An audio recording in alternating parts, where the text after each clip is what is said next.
Hello everyone and welcome to another Premier Injuries Daily Update. We're speaking ahead of double game week 34. It's Thursday and we've only heard from two managers so far. Graham Potter is due to speak in around about 8 or 9 minutes, but we're not expecting any major injury updates from Graham Potter. Of course, the Seagulls played against Manchester City on Wednesday night, losing 3-0. We do know Yves Bissouma, he will serve the second game of his two-match ban after accumulating 10 yellow cards. We also seen Leandro Trossard out of the squad midweek because of illness. That's non-COVID related. So there's maybe a chance that he could return elsewhere. Nothing major in that Seagulls camp.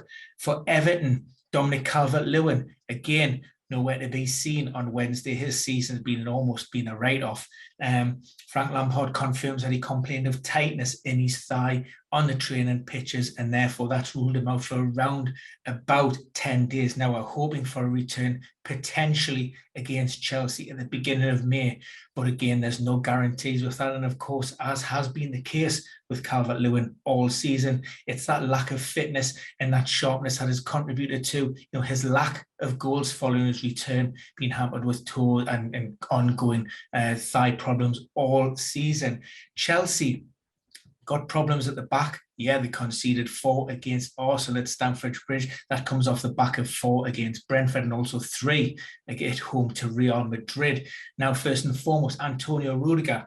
Prior to the game, Thomas Tuchel talked about this groin problem, which was a slight issue, and that gave us a little bit of hope for the weekend, possibly against West Ham. However, speaking post-match, obviously very, very unhappy with how his side had or didn't perform, as the case may be. Extremely unhappy, and when pushed a little bit more on the Rudiger incident, he said that it's probably likely that he's going to miss out against West Ham. Of course, Chelsea have that double game week and they face Manchester United after that. Do you take a gamble on Rudiger being fit for one of those? I would suggest that this time it is a little bit of a punt.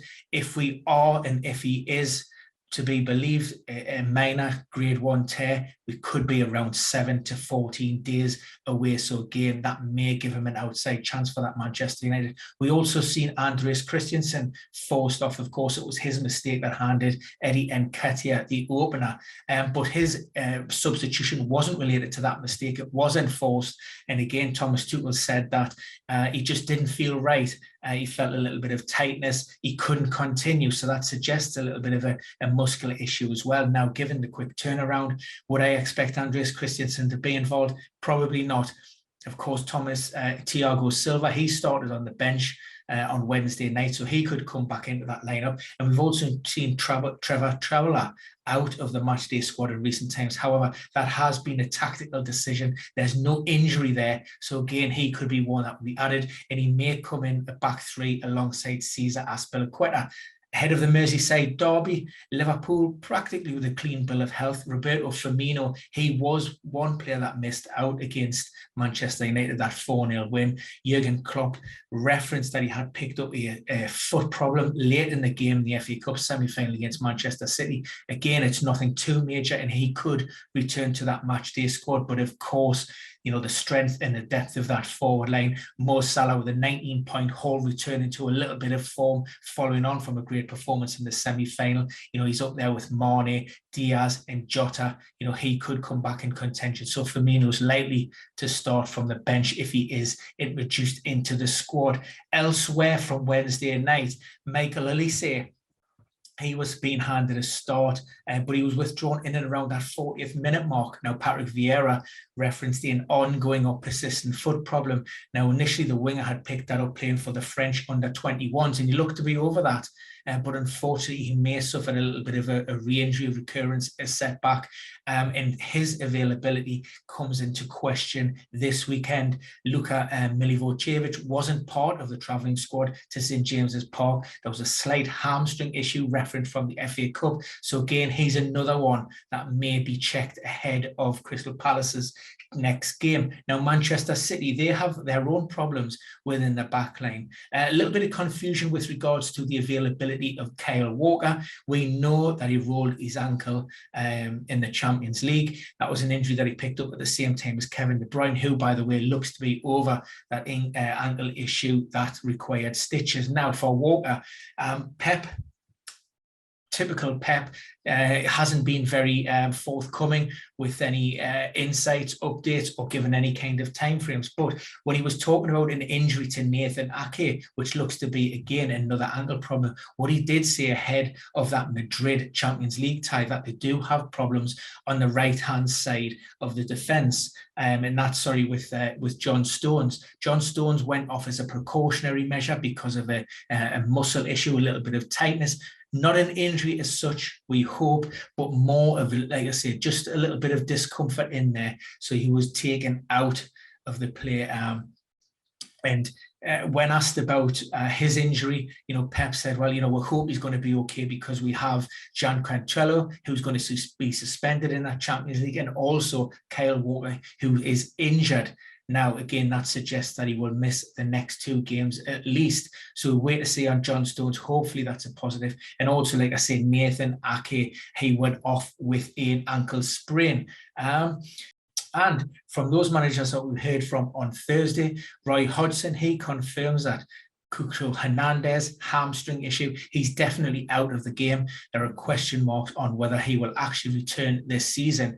Originally, the Hornets boss had said that it was a significant setback, and given where we are at this stage of the season, like I say, there are question marks whether he can actually be a part of the team. Salomon Kalou and Francesco Serrera, they'd have returned to the training pitches, although granted that is a modified session, so they're not being fully integrated with the team.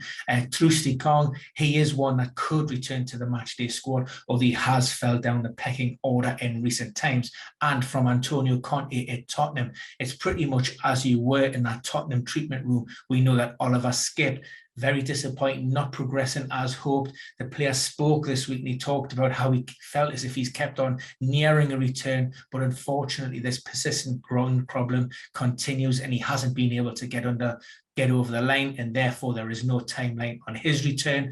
Joseph Tentanga, he's had surgery and he's out, and also Matt Doherty. We're waiting to hear on the full diagnosis with regards to whether he needs surgery or not.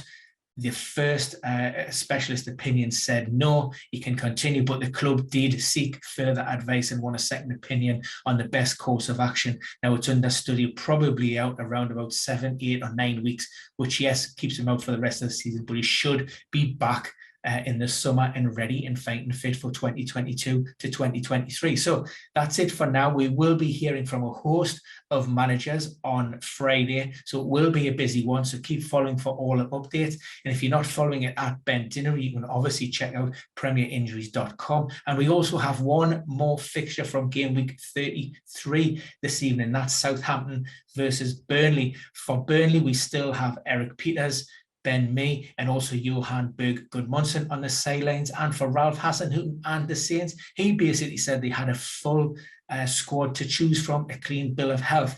Whether that includes Alex McCarthy or not, we're not 100% sure. He has been managing a hamstring problem, but I would firmly expect Fraser Forster to keep his place nailed in that team given his recent form. So that's it for now. Hope you enjoyed it. Any comments, pop them in the box below, and we'll see you again very soon.